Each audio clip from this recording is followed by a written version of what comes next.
Hello guys, मैं हूं प्रिया शर्मा और आज हम करने जा रहे हैं अनसीन पैसेज। बहुत रिक्वेस्ट आ रही थी, बहुत सारे कमेंट्स थे कि हमें अनसीन पैसेज नहीं समझ में आ रहा है, कैसे सॉल्व करना है, ये कैसे होने वाला है, कुछ टिप्स एंड ट्रिक्स दो।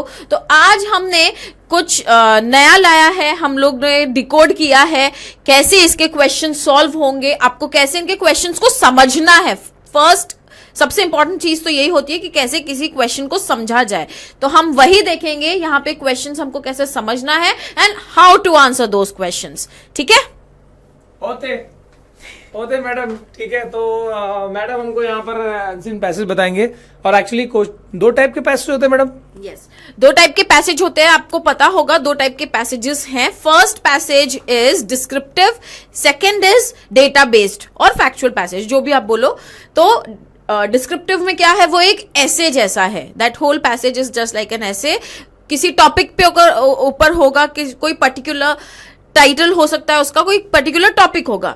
एंड डेटा बेस्ड, जहां पे आपको कोई डेटा दिया होगा, कोई ग्राफ होगी या कुछ चार्ट होगा, सम टेबल, सम स्टडी, ऐसा कुछ डेटा होगा जिसको आपको समझ के you will have to answer the questions. मैं ये बोल रहा हूँ कि जो ये डिस्क्रिप्टिव है, डेटाबेस है, सबके लिए अलग ट्रिक होगी या सेम ट्रिक काम करेगी? क्वेश्चन भले ही वो फर्स्ट क्वेश्चन हो, सेकंड क्वेश्चन हो, डिस्क्रिप्टिव है, डेटा बेस्ड है, सबके लिए ट्रिक सेम है। जो 20 क्वेश्चंस है ना, दोनों को मिला के, उनमें ट्रिक एकदम सेम है, कोई अलग चीज नहीं करनी है। ओके, तो आई थिंक हमको शुरू करना चाहिए। Yes, let's start. ये है फॉर अनसीन पैसेज। पहले आप एक चीज समझ लो, अनसीन पैसेज में जो पूरे 20 क्वेश्चंस है, फर्स्ट क्वेश्चन में 10 सेट ऑफ क्वेश्चंस है, नेक्स्ट सेकंड वाले में डेटाबेस में 10 क्वेश्चंस है। तो उन सारे क्वेश्चंस को आप डिवाइड कर सकते हो, आप एनालाइज कर सकते हो एज डायरेक्ट क्वेश्चंस और इनडायरेक्ट क्वेश्चंस। अब ये क्या है, डायरेक्ट क्वेश्चंस, इनडायरेक्ट क्वेश्चंस क्या है? वेरी सिंपल, डायरेक्ट क्वेश्चंस जो पूरा पैसेज पे बेस्ड है, जिसका जवाब आपको पैसेज के अंदर मिलेगा। मतलब पैसेज के अंदर ही मिलेगा? यस, पैसेज के अंदर मिलेगा। लेकिन एक सबसे बड़ा सजेशन ये होगा जो मैं आगे दूंगी, जो मैं आपको बताऊंगी। लेट्स सी, इनडायरेक्ट क्वेश्चन क्या है?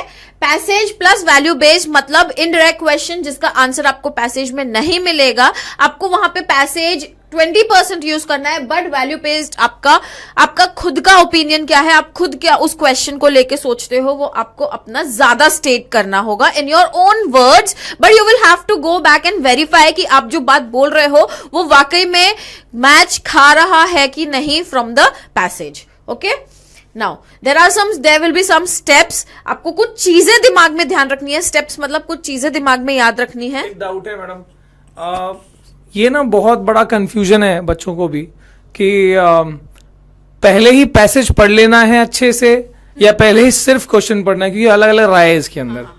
इस बारे में भी एक बात बताना चाहूंगी कि आपको पैसेज बिल्कुल नहीं पढ़ना है बच्चों, बिल्कुल नहीं पढ़ना है। आपको पैसेज पढ़ना ही नहीं है। पैसेज नहीं पढ़ना है, आपको पहले क्वेश्चंस पढ़ने हैं। पैसेज आप पढ़ोगे बट अपने क्वेश्चंस को जवाब देने के लिए पढ़ोगे, बाकी पैसेज को समझने के लिए पैसेज आपको बिल्कुल नहीं पढ़ना है। That is not at all recommended.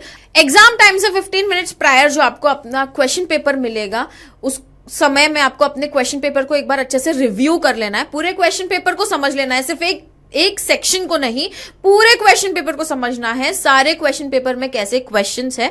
उसके बाद coming back to section A, जब आप अपना पेपर लिखना चालू करोगे उस टाइम पे पैसेज से पहले read the questions first.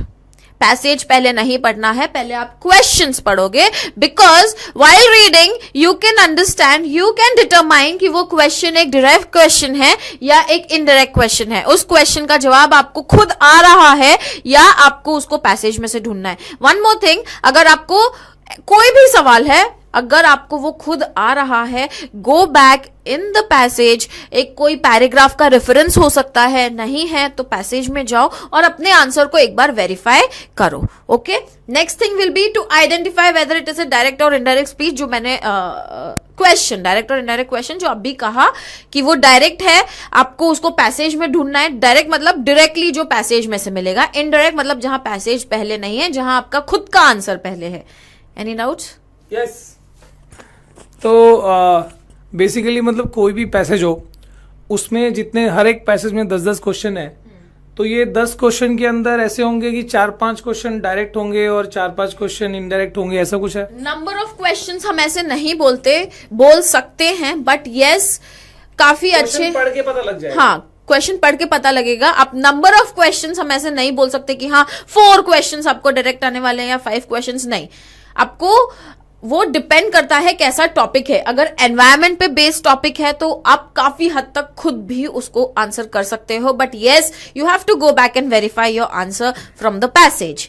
Okay okay, next will be, अगर डायरेक्ट क्वेश्चन है तो mark your answer in the passage, in the paragraph, in the particular paragraph, and then you answer. ठीक है, नेक्स्ट एमसीक्यू होता है यार, ऐसा कुछ रहता है तो वो अच्छा, डायरेक्ट में एमसीक्यू काइंड ऑफ। अगर डायरेक्ट में एमसीक्यूज है, ऐसे क्वेश्चंस को हम कहते हैं black and white questions.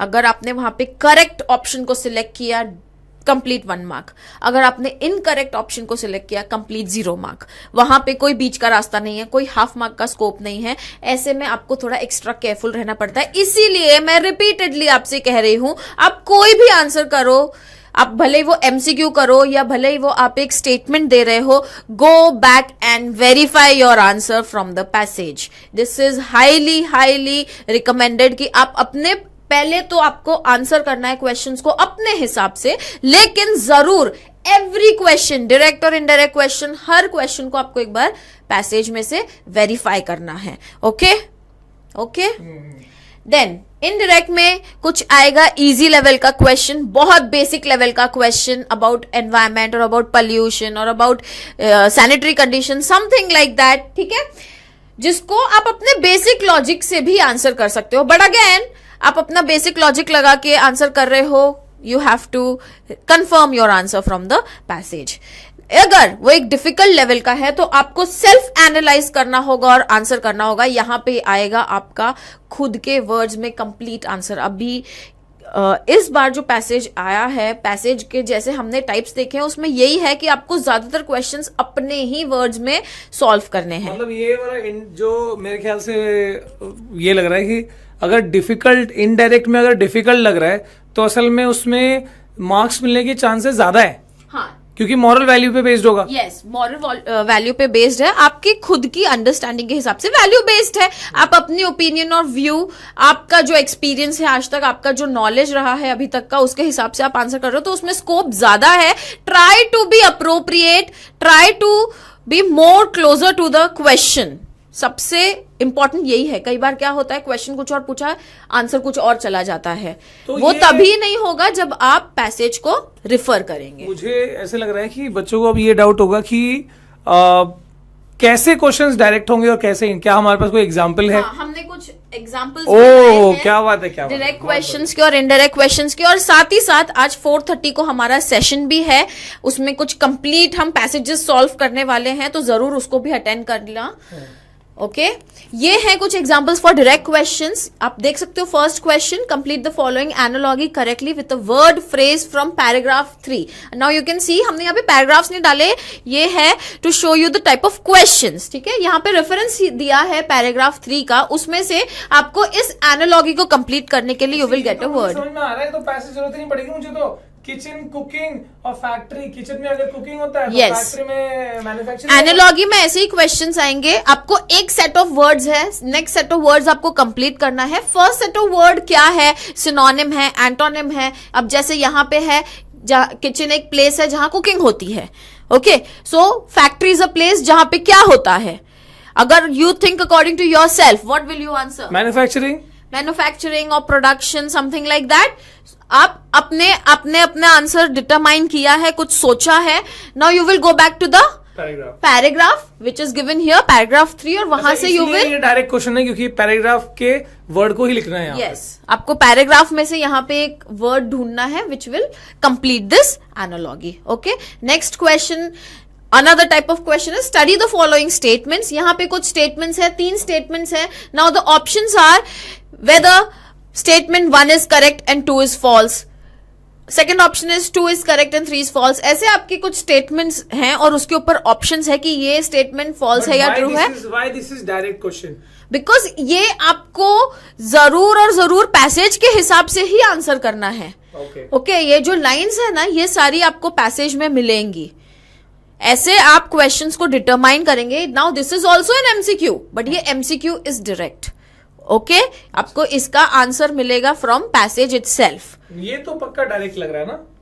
Complete the following with a phrase from paragraph 5. Now फिर से यहाँ पे रेफरेंस है पैराग्राफ 5. यहाँ पे ओपिनियन रीजन फिर से ये एक टाइप ऑफ क्वेश्चन है जो पहले नहीं आता था इसीलिए और यहाँ पे खास करके ये डाला है हमने कि आपको समझ में आए कि अभी ये नया टाइप का क्वेश्चन आता है जहां पे आपसे रीजन पूछा गया है. Now you have to give an opinion in a phrase जो आपको पैराग्राफ 5 से मिलेगा. What is the reason? Hence some elements of class 6 do not fit into present scenario. आपको इसका जरूर ये वाला ये फ्रेज एग्जैक्टली हमारे पैराग्राफ में होगा वो उठा के डाल देना. तभी डायरेक्ट क्वेश्चन है. हाँ, यस एग्जैक्टली. ये and let me tell you ये जो क्वेश्चन है ना ये हम आज कर रहे हैं सॉल्व तो आपको और बेटर वहां पे समझ में आएगा. Okay The writer mentions a closer look at the plot, lines and characters reveals some problematic traits. Mention any 2 examples to support the situation. Support the statement. तो ऐसे भी जो क्वेश्चन है यहाँ पे भी जहाँ पे आपसे 2 examples और 2 points, supply 2 points, supply 1 point. Again from paragraph ही होंगे. Yes. Okay. So कई बार पैराग्राफ के अलावा आपका जो टॉपिक है ना वो भी डिपेंड करता है. अब ये जो टॉपिक है ये स्टोरी लाइन के ऊपर है.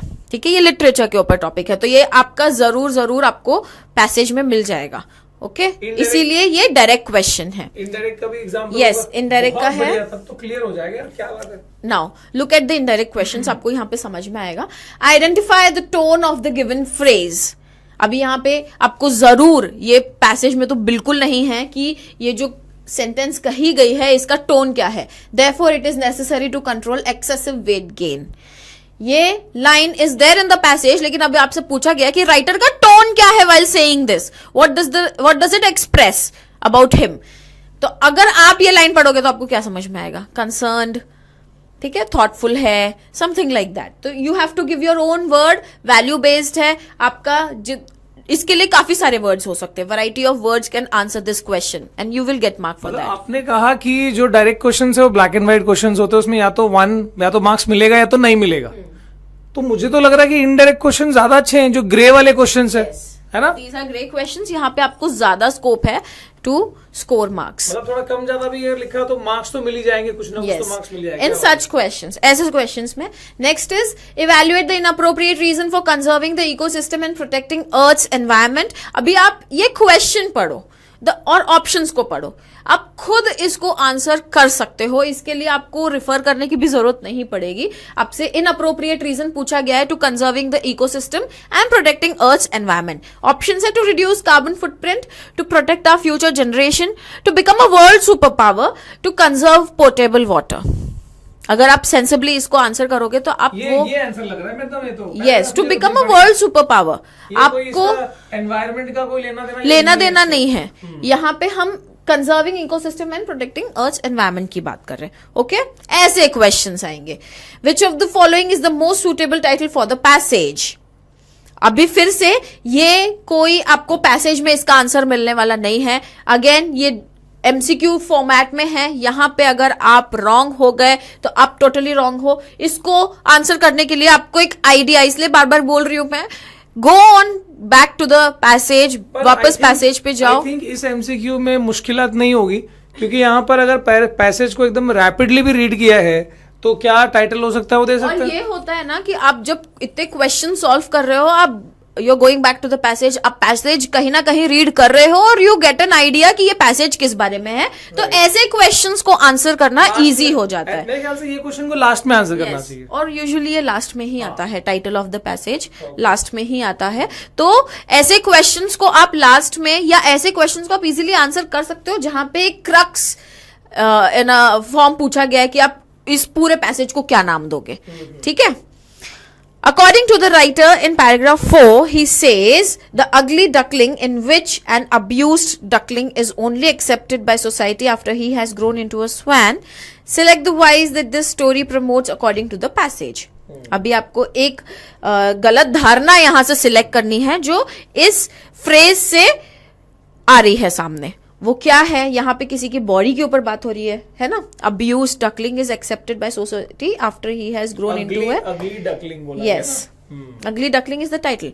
ठीक है, तो यहाँ पे बॉडी शेमिंग की बात हो रही है. तो you can answer such questions in this way जहां पे आप अपनी नॉलेज का इस्तेमाल कर रहे हो, but yes you have to go back to the passage and confirm your answer. Okay, मुझे तो जो अभी एग्जांपल्स भी दिखे, हो सकता है कि और थोड़े अच्छे क्वेश्चंस और हाई लेवल के क्वेश्चंस हो सकते हैं, पर फिर भी मुझे तो ऐसा लग रहा है कि इनडायरेक्ट क्वेश्चंस जो है वो ज्यादा स्कोरिंग होंगे.